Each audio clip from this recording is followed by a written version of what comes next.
Hey groovy gardeners, I wanted to talk to you guys about this banana plant I just got. I'm very excited. I've already dug a hole. I started putting some nutrients in there, and I thought I would take you guys along for the ride. So what I'm gonna be feeding this banana tree. Oh well, first I want to talk to you guys. This did come with some puppies, so make sure when you guys get your banana trees, make sure you look for the one with the puppies. That way you can start propagating your banana tree as soon as possible, as quick as possible. Right now, what I have are some worm castings. Show you guys a little bit of it. There's a few worms and stuff like that inside. But this is my worm castings that I'm actually going to be feeding in here. Also, I have some homemade compost that we made on site here. Nothing but organic materials, maybe things like rocks that I've thrown in there for minerals. But other than that, nothing but organic material compost that we made here on site. I'm going to be feeding our banana tree this compost and these worm castings. That way they could thrive through our summer. Alright, so let's talk about it, guys. So now I'm going to make sure that I fill my my banana area here with worms, whether they're baby worms or adult worms. I'm actually making sure I actually continue throwing in the food that I usually feed my worms. I'm throwing that food in here as well, so these worms can thrive and have food to eat for the next couple months, and they won't want to leave or go anywhere else, right? Being very generous with my worm castings. It did take me a long time to build these worm castings, but the banana will very much appreciate it. So make sure you guys are very generous to your bananas. They're heavy feeders. I do want this guy a little higher. They are generous feeders. I mean, they do like for you to be generous. They like to be fed a lot. So make sure you're providing that organic material that they can thrive off of, right?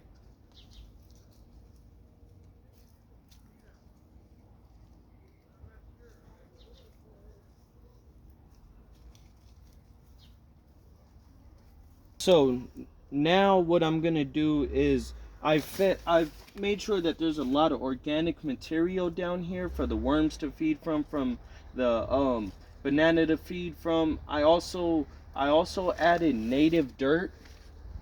Some of my native dirt that's here already, I added some of that in there so it can get used to that native dirt once it gets past this organic material.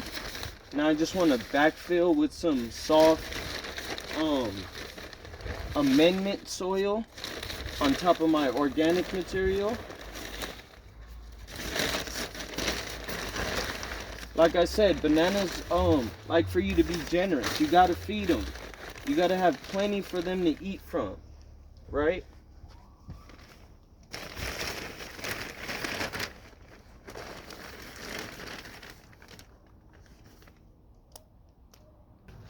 All right, so now I'm adding I backfilled with some soil. Gonna throw a little bit more native dirt on top so things are used to those minerals, that high mineral content that's in this clay here. I'm gonna kind of mix it up so the clay doesn't solidify in there, because that clay on top will get real hard, and that's the last thing your bananas want, is hard soil, hard compact dirt, right?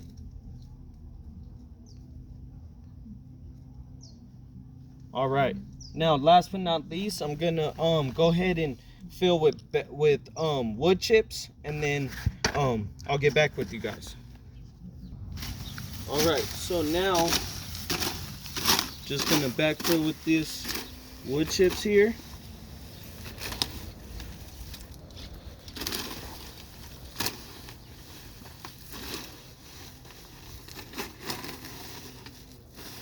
Now, like I said, they do like a lot of organic material, and you gotta provide something that'll protect the earth from drying out, because they like a moist environment. I mean, here in Las Vegas in the desert, it's very dry, it's very arid. So you got to make sure that you are providing a level of moisture or organic material that you could keep throwing on top. That way, under that organic material will stay moist. All right, so now I'm finished planting my banana. I'm not a fan of stakes, right? So what I'm gonna do, I'm gonna cut the band that holds the stake in place.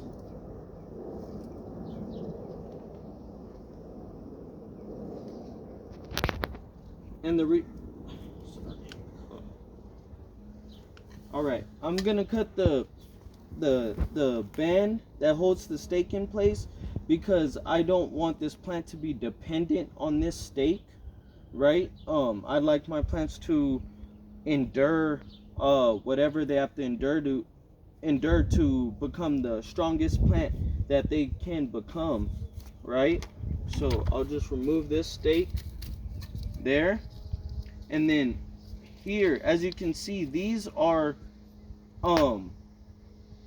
leaves that I would say are taking up a lot of energy from your new plant that you just planted. Right now it needs energy to focus on the roots, right? So what I'm gonna do is, I know a lot of people wouldn't want to, you know, chop down their banana tree they just bought, especially for a lot of money, but show you guys that you can't be scared to prune.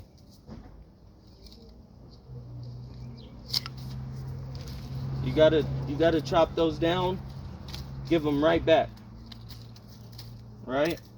I'll actually get another. I'm gonna cut a few more.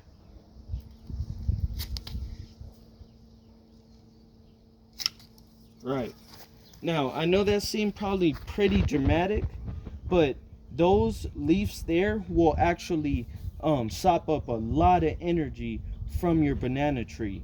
So if you can get rid of leaves like that, that way it could put its main focus towards these leaves and the leaves it has coming, and also towards energy towards the roots, right? You guys want to make sure that you are leaving energy to go to the roots. You don't need a lot of leaves up here. These leaves, they're very wide and can photosynthesize a lot from the sun. So they don't need that many leaves. So make sure you cut down the unnecessary leaves. That way it can focus energy on the roots and on the new growth.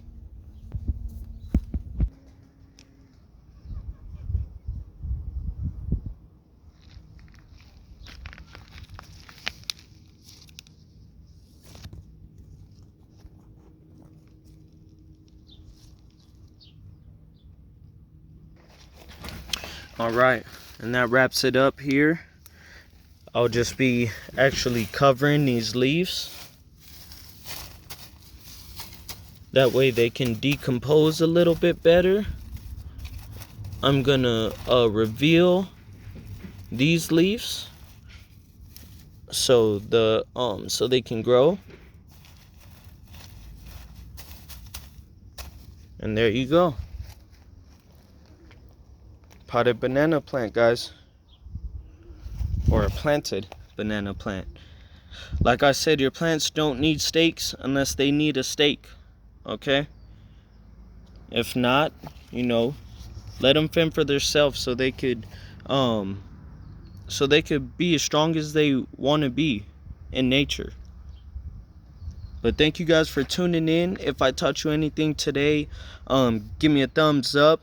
If you haven't subscribed yet, subscribe. If you know anybody wanting to grow bananas, whether in the desert or anywhere else, send him this video so we can talk about it. You guys have a groovy day.